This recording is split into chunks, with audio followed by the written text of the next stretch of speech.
नमस्कार, ओएनएन TV India पर एक बार फिर आप सभी का बहुत बहुत स्वागत, अभिनंदन। आईपीएल का रोमांच अपने चरम पर है और आज प्लेऑफ में रॉयल चैलेंजर्स बेंगलुरु का सामना होने वाला है इस टूर्नामेंट की सबसे मजबूत लग रही गुजरात टाइटन से। कल एलिमिनेटर का मैच होगा, वो न्यू चंडीगढ़ में खेला जाएगा और उसमें सनराइजर्स हैदराबाद और राजस्थान रॉयल्स की टीम आमने सामने होगी। आप सबको पता है कि आज के मैच की विजेता सीधा फाइनल में पहुंचेगी, लेकिन हारने वाले को भी एक मौका मिलेगा और उसका मुकाबला होगा कल एलिमिनेटर के विजेता से और उसके बाद क्वालिफायर में जो टीम जीतेगी वो फाइनल खेलेगी। आज के मैच की क्या संभावना है और कल किस टीम का पलड़ा भारी होने की उम्मीद है, इस पर चर्चा के लिए मैं हूं आनंद श्रीवास्तव, मेरे साथ जुड़ रहे हैं राजीव रंजन और वीरेंद्र। हम सब कोशिश करेंगे कि इस गुत्थी को सुलझाने का कि इस समय आईपीएल की जो टॉप 4 टीम पहुंची है, कौन मजबूत दावेदार है आईपीएल 2026 के विजेता की। शुरुआत करते हैं आज जो मैच होने वाला है सबसे खूबसूरत क्रिकेट स्टेडियम में से एक, धर्मशाला क्रिकेट स्टेडियम में ये मैच होगा। वो पिच इस टूर्नामेंट में जो 3 मैच वहां पर खेले गए हैं और तीनों मैच पंजाब किंग्स ने वहां पर खेले हैं, हाई स्कोरिंग वेन्यू रहा है, 200 प्लस बहुत आसानी से हमने बनते देखा है। लेकिन एक तरफ है रॉयल चैलेंजर्स बेंगलुरु, दूसरी तरफ है इन फॉर्म गुजरात टाइटंस। अगर बेंगलुरु की स्ट्रेंथ की बात करें तो उनका टॉप ऑर्डर बहुत कमाल का फॉर्म में रहा है, लेकिन एक मुश्किल वहां पर नजर आ रही है। फिल सॉल्ट और विराट कोहली ने इस टूर्नामेंट में ओपनिंग की।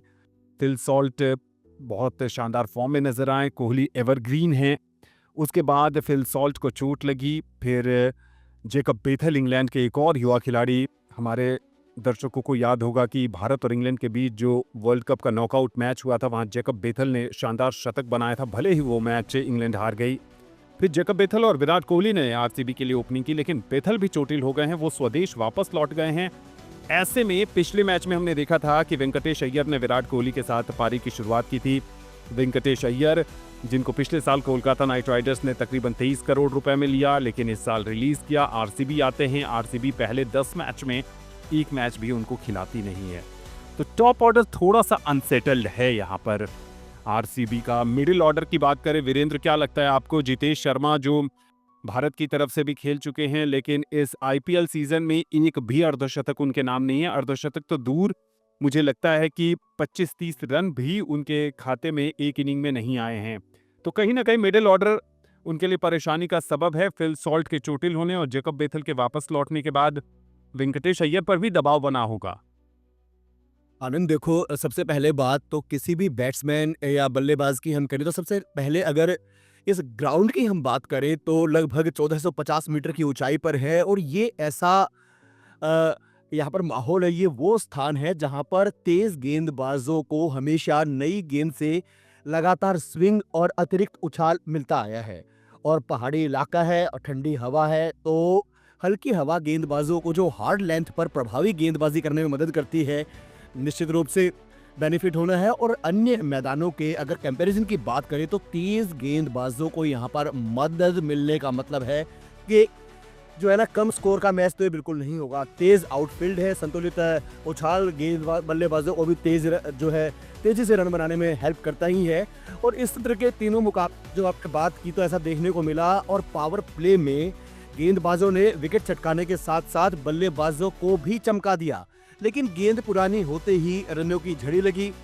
पहले क्वालिफायर में काफी कुछ इस बात पर निर्भर करे कि कौन सी टीम शुरुआती 6 ओवरों में गेंद से बेहतर प्रदर्शन कर सकती है। और जहां तक हम बात करें आनंद की जो मौजूदा परिस्थितियां हैं, वहां पर आरसीबी को यहां पर थोड़ी मामूली बढ़त हम कह सकते हैं कि नजर आ रही है, क्योंकि भुवनेश्वर कुमार उनके पास है, जॉर्ज हेजलवुड उनके पास है और उनका तेज आक्रमण, नियंत्रण, स्विंग और सटीक हार्ड लेंथ पर पेस है। और धर्मशाला की परिस्थितियों में ये जो चीज़ें हैं ये हमेशा कामयाबी की एक तरीके से टूल साबित होते हैं और रोशनी में गेंद को स्विंग कराने और आखिरी ओवरों में गति में बदलाव करने वाले गेंदबाज यहाँ बड़ा स्कोर वाले मुकाबलों में मुझे लगता है ज़्यादा असरदार रहे हैं। वीरेंद्र, आपने गेंदबाजी की चर्चा की, मैं बल्लेबाजी की चर्चा कर रहा था। मिडिल ऑर्डर इस साल थोड़ा-सा परेशानी का सबब रहा है आरसीबी के लिए। रजत पाटीदार कुछ एक मौके पर अच्छा खेले हैं, देवीदत्त पड्डीकल की तरफ से भी रन आए हैं। लेकिन जो लोअर हाफ है, जहाँ पर जितेश शर्मा हैं, स्ट्रगल कर रहे हैं, रोमारियो शेफर्ड को उन्होंने खिलाया। उनके बल्ले से बहुत ज़्यादा उपयोगी पारी आई नहीं है। टिम डेविड ज़्यादातर वैसे समय पे आए हैं जब 5 या 10 गेंदें खेलनी हों। कुछ एक मैचेज़ में वो भी चले हैं, तो अगर शुरू के 2-3 विकेट गिर जाते हैं, तो थोड़ा मुश्किल आरसीबी के लिए हो सकता है। हम राजीव के पास चलेंगे। राजीव, इस टीम ने 18 साल के इंतजार के बाद पिछले साल आईपीएल का अपना पहला खिताब जीता था और कल का मैच जीतेगी तो बैक टू बैक फाइनल में पहुंचेगी। क्या लग रहा है आरसीबी के डगआउट में, आरसीबी के टीम मैनेजमेंट में इस समय क्या चल रहा होगा? चूंकि जैसा कि वीरेंद्र भी चर्चा कर रहे हैं, भुवनेश्वर कुमार एक लय में नजर आ रहे हैं, लेकिन उनके जो एकमात्र स्पिनर हैं वो भी थोड़ा स्ट्रगल इस सीजन करते नजर आए हैं आरसीबी के लिए अगर कहें तो। आनंद देखल जाओ तो जौना टीम में विराट कोहली, भुवनेश्वर कुमार, रजत पाटीदार होखें, वो टीम के तकदीर तो अपने आप में चमकल रही।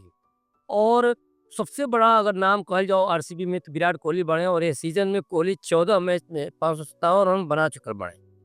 और स्ट्राइक रेट भी अगर देखल जाओ तो 163.82 के रहल बा। तो खास बात ई बा कि कोहली खाली रन ना बनौले बड़े, बल्कि बाउंड्री कंट्रोल के साथ इनिंग्स चलौले बड़े। और मोस्ट जो फोर्स के लिस्ट में भी विराट के देखल जाओ तो 59 चौका के साथ बहुत ऊपर बढ़े। मतलब अगर आरसीबी के विकेट जल्दी गिर जाला तब विराट एंकर बन सकेले, अगर शुरुआत बढ़िया मिल जाला तब उहे विराट एक्सीलेटर बन जाले। तो विराट के असली वैल्यू नॉकआउट में और ही बढ़ जाला। उनका खेल में एक बात बा कि बड़ा मैच में स्कोर बोर्ड देख के बैटिंग करे की एबिलिटी, लेकिन वीकनेस ई बा कि अगर जीटी नई गेंद से प्रेशर बना दे और विराट के शुरू में रोटेट ना करे दे तो आरसीबी के रन रेट पर असर पड़ सकेला।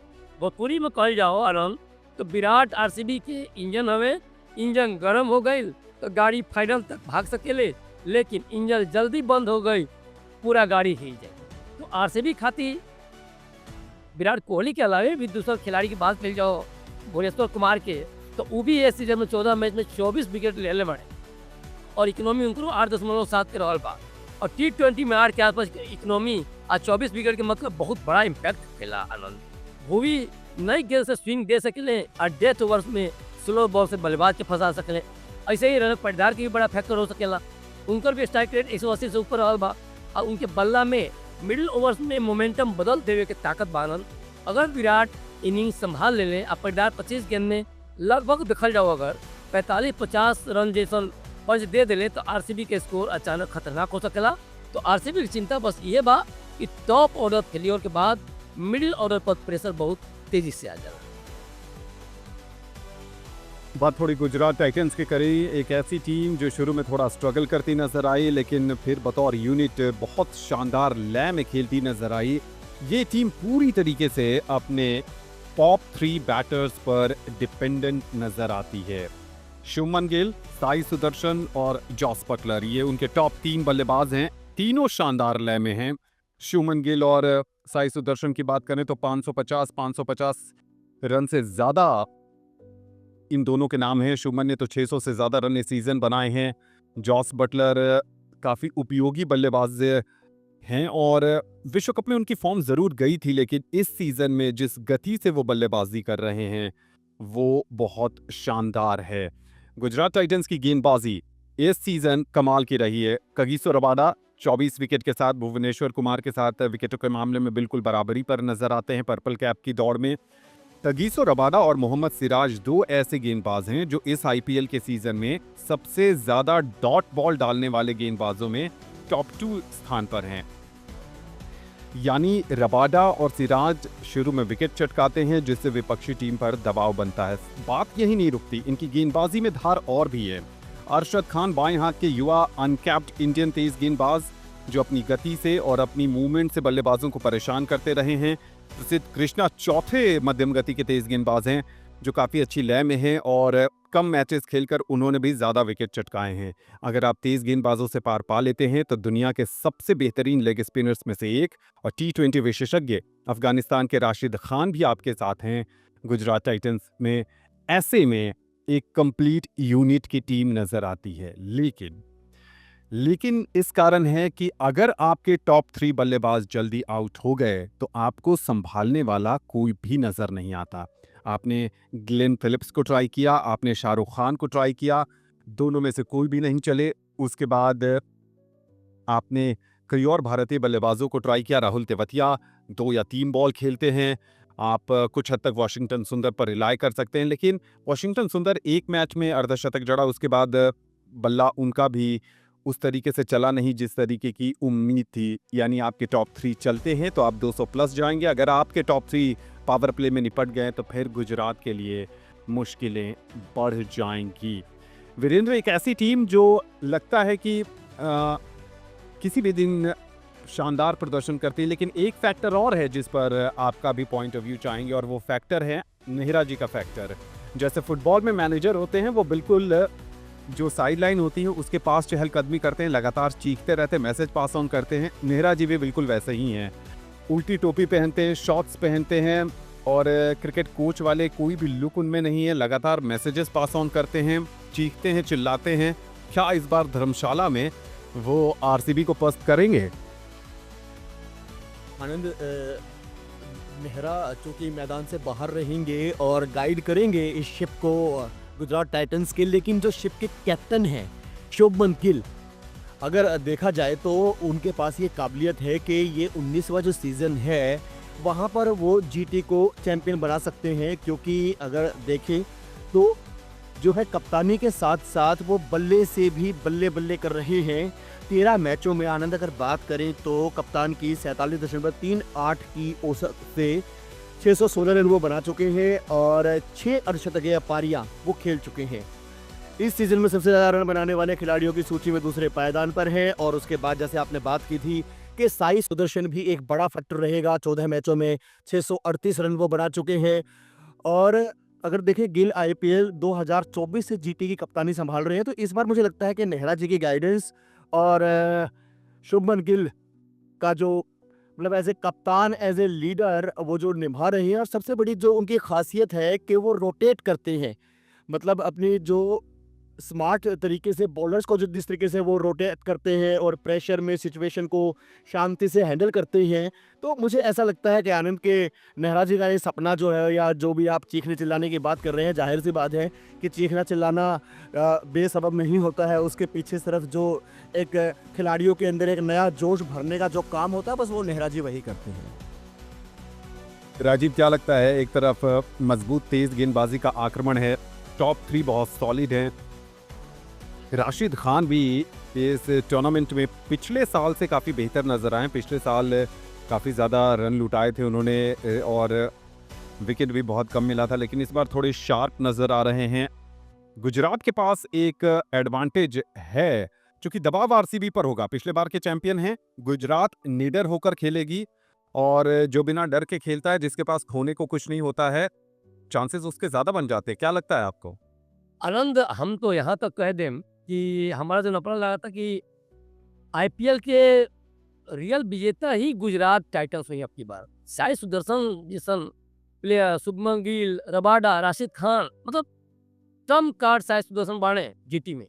और ये सीजन की 14 मैच में 638 रन बनौले बाणे, तो ऑरेंज चाय प्रेस में भी सबसे ऊपर बाणे। और उनका खासियत ये बात कि वो स्लोगर नाम लागत बाणे, लेकिन लगातार बाउंड्री निकालत बाणे। और उनके 1200 चौका ए बात के पूर्व बा कि उ गैप खोज के गेंद के फील्ड के पार भेजत बाड़े। तो साई सुदर्शन के सबसे बड़ ताकत कंसिस्टेंसी बा। और टी20 में कई बल्लेबाज के देखल जाओ तो 20 गेंद में 45 मार के चल जाले, लेकिन साई मैच के लंबा खींचत पड़े। उनका स्टाइल जीटी के बेस देला। वीकनेस के बात कल जाओ अगर साई के, तो वीकनेस भी बा ठीक बा। हाई प्रेशर नॉकआउट में अगर अपोजिशन उनका के शुरू में डॉट बॉल में बांधे तो वो फोर्स शॉट खेल सकेले, लेकिन अब तक उनका सीजन बतावत बा कि वो प्रेशर ऑब्जॉर्व करे जरूरत पड़े। दूसरा बात, शुभमन गिल तो जीटी के दूसरा बड़ा पिलर बने। ऐसा इनकरा के भी हल्का में, चाहे वो सनराइजर्स की बात करी जाओ, चाहे आरसीबी की बात, कोई भी नहीं खेले आज तक। और 13 मैच में उनको 616 रन जो बनने बने, तो वो भी जो स्ट्राइक रेट बारे 110.67 की, तो वो भी बड़ा स्ट्रॉन्ग गिरा, कहीं ना कहीं आधार दे रहा बा। और जीटी की सबसे बड़ा ताकत की ओपनिंग पेयर ही बाटे। साई आगिल एक तरफ साई सुदर्शन टाइमिंग से फील्ड काटत बने, तो दूसरा तरफ गिल क्लास और पावर के मिक्स लेके खेलत बने। तो जीटी के टॉप 2 फिनिश में साई सुदर्शन और शुभमन गिल के रन बहुत बड़ा कारण रहल बा। जीटी की बॉलिंग में भी अगर देखल जाओ तो कासिको रबाडा और राशिद खान बहुत अहम बने, जो ना बात भी कहत रही। रबाडा 24 विकेट लेल बने, यानी विकेट टेकिंग रेस में टॉप पे बढ़े, और राशिद खान 19 विकेट लेल बने। और मिडिल ओवर में देखा जाए तो उनका स्पेल मैच के गला पकड़ सकेला। सीएसके के खिलाफ अगर बात की जाओ तो जीटी के 89 रन जीत में राशिद, सिराज और रबाडा 3-3 विकेट ले रहे। जब बतावत बा कि जीटी खाली बैटिंग टीम ना हा, बॉलिंग में भी बहुत खतरनाक बा। तो जीटी खातिर सिंपल फॉर्मूला बा कि साई और गिल चल गईले तो मैच पर कब्जा, रबाडा राशिद चल गईले तो ऑपोजिशन पर ताला। कमजोरी बस यह बा कि टॉप ऑर्डर पर डिपेंडेंसी थोड़ा ज्यादा दिखत। चलिए अब बात कर लेते हैं थोड़े एलिमिनेटर मैच की, जो सनराइजर्स हैदराबाद और राजस्थान रॉयल्स के बीच होना है। और ये न्यू चंडीगढ़ में ये मैच खेला जाना है। न्यू चंडीगढ़ जो पंजाब किंग्स का होम ग्राउंड है, चूँकि पंजाब किंग्स वहाँ पहुँच नहीं पाई।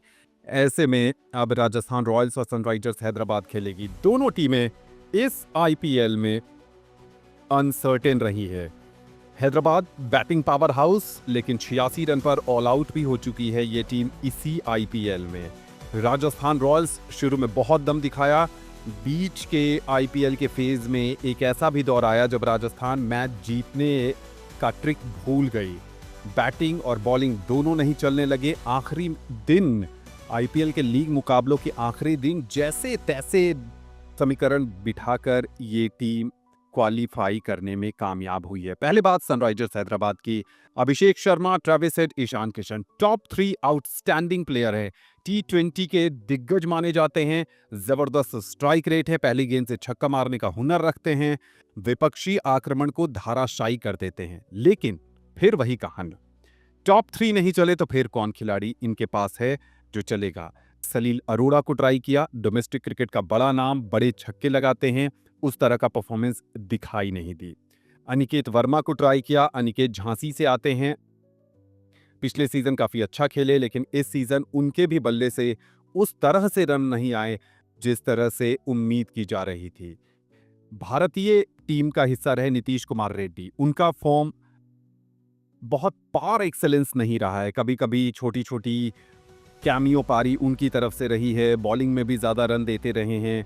तो ये कहना कि नीतीश कुमार रेड्डी बहुत अच्छी पारी खेल सकते हैं थोड़ा सा डाउटफुल है। कुल मिलाकर सनराइजर्स हैदराबाद का जो मिडिल ऑर्डर है वो इस सीजन पूरी तरह टेस्ट नहीं हुआ। लेकिन जब आप मिडिल ऑर्डर की बात करते तो एक खिलाड़ी का जिक्र करना पड़ेगा, और वो दक्षिण अफ्रीका के पूर्व विकेटकीपर बल्लेबाज हेनरिक क्लासन हैं।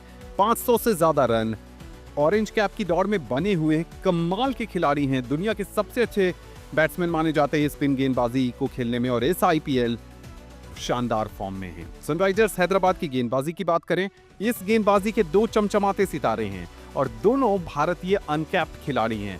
प्रफुल्ल हिंगे और उनका साथ देंगे साकिब हुसैन। साकिब हुसैन जो कि अपनी पेस ऑफ डिलीवरी यानी धीमी गति की गेंद के लिए जाने जाते हैं, कमाल का मिश्रण करते हैं। प्रफुल्ल हिंगे और साकिब हुसैन ने अपने पहले ही मैच में 4-4 विकेट लेकर सुर्खियां बटोरी थी।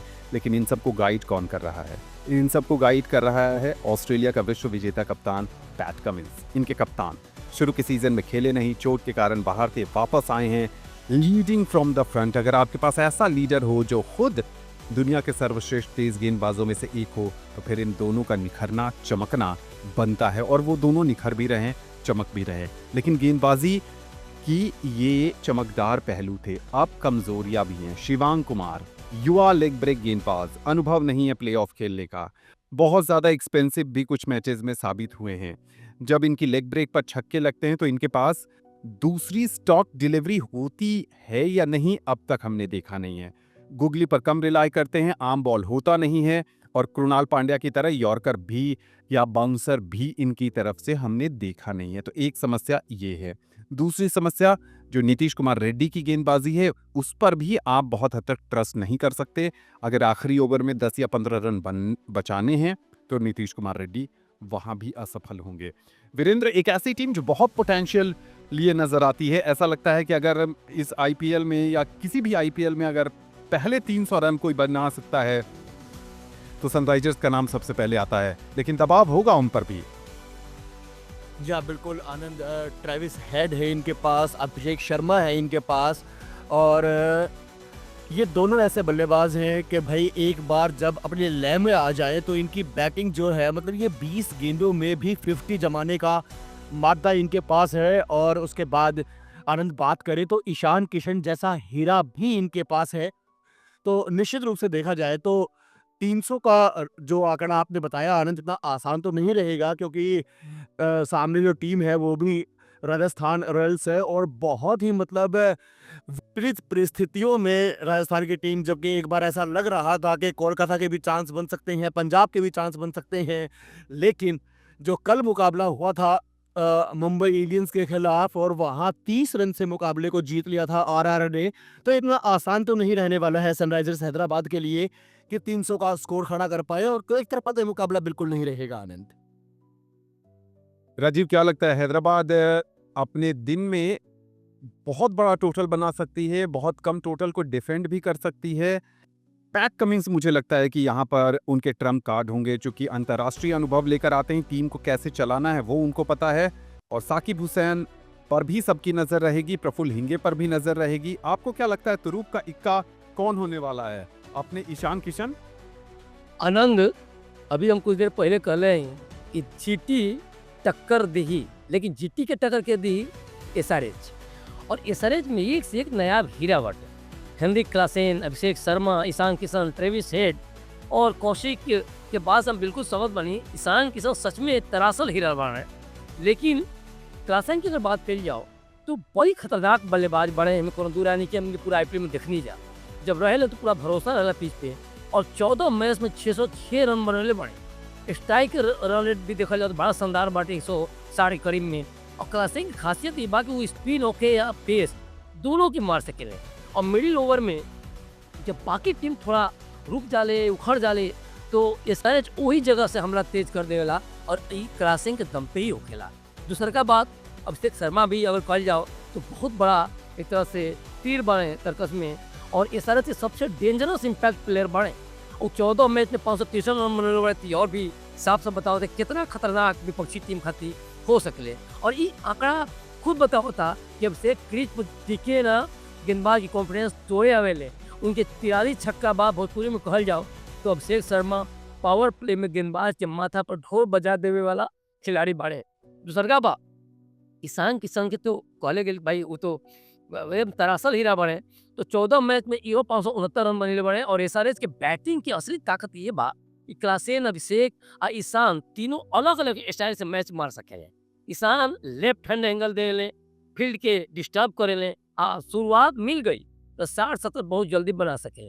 तो एसआरएच के और कमजोरी की बात करी जाओ, क्योंकि खाली मजबूती से ना, एक बार कमजोरी पर रिसर्च चल जाओ तो वही ताकत में एक कमजोरी भी छुपल बा कि टीम बहुत तेज खेलत बिया।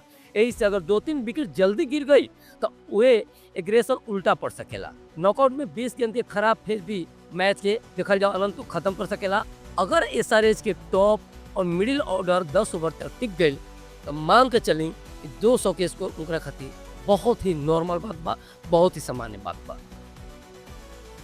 जी हाँ, और अब बात उस टीम की जो आईपीएल के लीग मुकाबलों के आखिरी दिन प्लेऑफ में अपना स्थान बनाने में सफल हुई है, राजस्थान रॉयल्स। जब भी बात राजस्थान रॉयल्स की होगी तो ये टीम इस साल 2 कारणों से बहुत चर्चा में रही। पहले कारण, ये फ्रेंचाइजी 2 बार इस बार बिक भी गई, और आखिरी बार जिस शख्स ने इसे खरीदा है उसका नाम है लक्ष्मी मित्तल नजर भी आ रहे थे स्टैंड्स में। और दूसरा सबसे बड़ा कारण इस साल इसके चर्चा में रहने का वो हैं बिहार के 15 वर्षीय वैभव सूर्यवंशी। पहली गेंद पर छक्का लगाने का हुनर हो, या फिर 33 गेंद पर शतक पूरा करने का जज्बा हो, या फिर दुनिया के किसी भी गेंदबाज को मिड विकेट और कवर के ऊपर से पहली ही गेंद पर छक्का लगा देना, उसमें जसप्रीत बुमराह का भी नाम है, उसमें पैट कमिंस का भी नाम है, और उसमें अगर आप जाएंगे तो मोहम्मद शमी भी उस लिस्ट में शामिल होते हैं। यानी किसी भी गेंदबाज को उन्होंने कोई सम्मान नहीं दिया, बस वो कहते हैं कि अगर मेरे आर्क में गेंद है तो फिर तो वो पार्क के बाहर ही जाएगी। जायसवाल बहुत अच्छी लय में नजर आ रहे हैं, छोटी छोटी पारियां जरूर खेली, लेकिन वैभव सूर्यवंशी और जायसवाल की जो जोड़ी है वो विपक्षी टीम को पावर प्ले में पूरी तरीके से तोड़ देती है। रियान पराग चोटिल रहे, अंदर आए कुछ मुकाबलों में बेहतर खेला, पहले 10 मुकाबलों में उनकी तरफ से कोई अर्धशतक नहीं आया, लेकिन वो भी फॉर्म में लौटते नजर आ रहे हैं। इस टीम में सिमरन हेटमायर शुरू में खेला करते थे, लेकिन हेटी को फॉर्म साथ नहीं गई, उसके साथ उनको टीम से भी बाहर किया गया। मिडिल ऑर्डर में ये टीम रविंद्र जडेजा, शुभम दुबे इस टीम के साथ हैं। दाशुन शनाका को इस टीम ने शामिल किया है इंजर्ड खिलाड़ियों की जगह पर, और वो भी पिछले कुछ मैच में रन बनाते नजर आ रहे हैं। गेंदबाजी की बात करें तो 2 विदेशी गेंदबाज जो बहुत शानदार गेंदबाजी की है, चाहे वो जोफ्रा आर्चर हो, आखिरी लीग मैच में Jofra player of the match थे, बल्ले से भी योगदान दिया, गेंदबाजी में भी रन बनाए, और इस सीज़न विकेट टेकिंग अगर गेंदबाजों की बात करें तो वो टॉप 5 में नज़र आते हैं। जोफ्रा आर्चर के साथ साथ नांद्रे बर्गर भी हैं जिन्होंने शानदार गेंदबाजी की है, बाएं हाथ के तेज गेंदबाज। उसके बाद साथ मिलता है इस टीम में रविंद्र जडेजा जो अच्छी गेंदबाजी करते हैं, बाएं हाथ के स्पिनर हैं, उनका भी साथ मिलता है, और कुछ भारतीय गेंदबाज भी हैं जो बीच के ओवर्स में रन रोकने के लिए जाने जाते हैं। लेकिन यहाँ भी कहानी वही है, अगर सूर्यवंशी का बल्ला नहीं चला, जायसवाल का बल्ला नहीं चला, या फिर रियान पराग नहीं चले, तो ये टीम ऐसा लगता है कि कहीं संकट में फंस सी गई है। क्या लगता है वीरेंद्र, जो दिल्ली के अगेंस्ट इनका मैच था, एक समय बड़े टोटल पे जा रहे थे, मिचेल स्टार्क ने 1 ओवर में 3 विकेट लिए और वहां से टीम 200 के नीचे आई और फिर वो मैच भी हार गई। कहीं ना कहीं ऐसा लगता है कि फंस सी जाती है राजस्थान रॉयल्स, अगर सूर्यवंशी नहीं चले तो मनोबल टूट सा जा रहा है। जी हाँ, बिल्कुल आनंद एक ऐसा खिलाड़ी है जो इसने मतलब सिर्फ आईपीएल की बात ना करे बल्कि वर्ल्ड लेवल पर अपनी एक अलग पहचान बनाई है।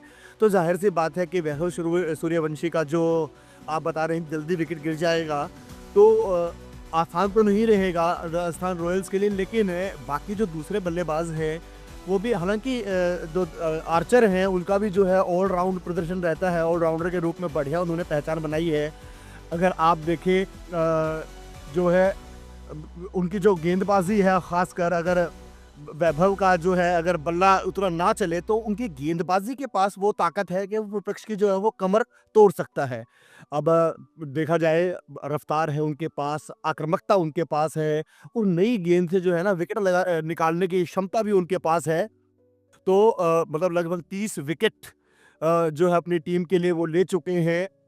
तो निश्चित तौर पर भाई अब लोग तो यही चाहेंगे। अगर आप देखें जो रविचंद्रन अश्विन है उन्होंने भी एक खुशी जताई है कि आरआर जो है राजस्थान रॉयल्स जो है क्वालिफायर में पहुंच गई है, तो मतलब इवन एलिमिनेटर मैच में पहुंची है अंतिम 4 में।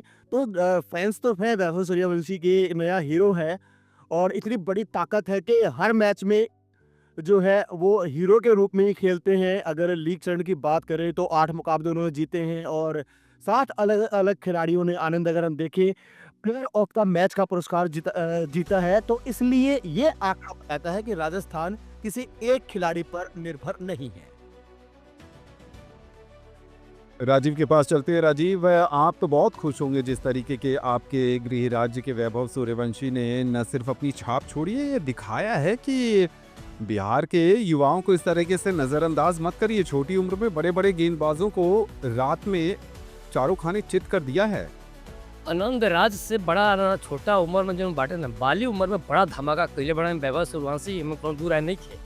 और अनिल अग्रवाल जी जो उद्योगपति बनी वह 2 दिन पहले अनाउंसमेंट कैले बनी कि बिहार के आईपीएल की सबको टीम बनावल जाओ, क्रिकेटर के टीम बनावल जाओ। तो ये सब बतावा था कि दुनिया का नज़र बिहार के क्रिकेटर की तरफ बाटे। कई सारा लोग क्रिकेटर लोग बाटे जो तहलका मचेले बाटे और इनके नाम है वैभव सूर्यवंशी। बाली उम्र में बड़ा धमाका, छोटा पैकेट बड़ा धमाका। आरआर का सबसे बड़ा एक्साइटमेंट फैक्टर हमें वैभव सूर्यवंशी। वो 14 मैच में 583 रन बनौले बने और 53 छक्का मारल कोनो भी बैटर खातिर बहुत बड़ा बात बा। आ इतना कम उम्र में इतना बिना कोनो डर के खेलल आरआर के अलग लेवल के एक्स फैक्टर देवेला। तो ये सिर्फ और सिर्फ वैभव सूर्यवंशी के बहुत बड़े योगदान के चलते हो रहा बा। वो एलएसी के खिलाफ भी 38 गेंद में 93 रन बना के आरआर के प्लेऑफ की उम्मीद जिंदा रख ले। कितना बड़ा बात बाटे, मात्र 15 साल की उम्र। और सच में वैभव की ताकत ये बा कि वो बिना डर के बैटिंग करे ले। बॉलर के वो कभी ना देखे ले कि कौन बॉल करा और कौन नहीं, लोग बस बॉल देखे ले। और ये चीज नॉकआउट में वरदान भी बन सकेला आ खतरा भी। अगर वैभव 25-30 गेंद खेल गई ले तो मैच आरआर के तरफ झुक सकेला। लेकिन अगर वो बहुत जल्दी बड़ा शॉट खेल के आउट हो गए तो आरआर के शुरुआत हिल सकेला। भोजपुरी में कहल जाओ तो वैभव आग के गोला बढ़े, सही दिशा में चल ले तो अपोजिशन जल्दी गलत दिशा में फुट लें तो अपना टीम के झटका लगे। इनके अलावे जोफ्रा आर्चर के बात कल जाओ, ध्रुव जुरेल की बात कल जाओ, यशस्वी जायसवाल कल जाओ, ये लोग बड़ा धमाका करें, इनमें कोनो दूरा नहीं थे। कैसे कि आरआर खातिर जोफ्रा आर्चर सबसे बड़ा ऑलराउंडर इम्पैक्ट प्लेयर बने। मुंबई इंडियंस के खिलाफ क्रिशियल मैच में आर्चर पहले 15 गेंद में 32 रन बनौले, फिर गेंदबाजी में 17 रन 3 विकेट पे लेके रोहित शर्मा, नमन धीर और हार्दिक पांड्या जैसे विकेट निकाल ले। सोचिए कितना बड़ा बात बा। और ये परफॉर्मेंस आरआर के प्लेऑफ में ले जाए में बहुत बड़ा रहल बा। और आर्चर की अगर देखल जाओ इम्पोर्टेंस की बात कही जाओ तो यही से ज़्यादा बा, काहे कि वो पावर प्ले में विकेट दे सकेले और डेथ ओवर में भी मैच बचा सकेले। अगर एसआरएच के खिलाफ आर्चर टेरिस हेड और अभिषेक ईशान में से 2 के जल्दी निकाल देने तो राजस्थान के पड़ा भारी हो सकेला। लेकिन अगर आर्चर के स्पेल खराब भइल तो एसआरएच के बैटिंग आरआर के 220 के जंगल में धकेल दी। ध्रुव जुरेल के भी बात कर लेवल जाओ तो आरआर खातिर बहुत जरूरी मिडिल ऑर्डर प्लेयर बने। मुंबई के खिलाफ आर्चर के साथ उनकर 38 रन के पारी टीम के संभाले में काम आयल रहल। जुरेल के रोल ग्लैमरस ना दिखेला, लेकिन नॉकआउट में 25 गेंद में 35 बा 15 गेंद में 28 जैसन इनिंग्स बहुत फर्क डाल देला। तो ई साफ साफ दिख रहा बाटे कि आरआर बहुत मजबूत बा और अपन चारों जो प्लेयर के दम पे सूर्यवंशी की बात करी जाओ, जो आर्चर की बात करी जाओ, ध्रुव जुरेल की बात करी जाओ, यशस्वी जायसवाल, तो ये ऐसा प्लेयर बनन कि एक आधार पे बहुत शानदार परफॉर्मेंस दे सकेला मैच। तो आईपीएल की जो 4 टॉप टीमें हैं उनकी सभी की चर्चा हमने यहाँ पर की, लेकिन निश्चित रूप से जो सनसनी रहेगी इन 4 मैचों में वो है वैभव सूर्यवंशी। उन्होंने अभी ऐलान किया है कि सिर्फ 50 या 100 से उनको संतोष नहीं मिलता है, वो T20 में 200 का आंकड़ा छूना चाहते हैं। जी हाँ, बिल्कुल आपने सही समझा है। क्रिस गेल के 175 रन के रिकॉर्ड की वो बात कर रहे हैं, जो गेल ने आईपीएल 2013 में रॉयल चैलेंजर्स बेंगलुरु के लिए खेलते हुए पुणे वॉरियर्स इंडिया के खिलाफ बनाया था, जो आज भी T20 इतिहास का सबसे बड़ा व्यक्तिगत स्कोर है। तो ये मुकाबले हमारे ONN टीवी पर आपके लिए जारी रहेंगे। आज की इस चर्चा में फिलहाल इतना ही। क्या कुछ खास रहेगा वो हम आपके लिए लेकर आते रहेंगे। बने रहिए ONN टीवी के साथ और इसी के साथ दीजिए इजाज़त हमारे सहयोगी आनंद श्रीवास्तव, राजीव रंजन और मुझे वीरेंद्र कौशिक को।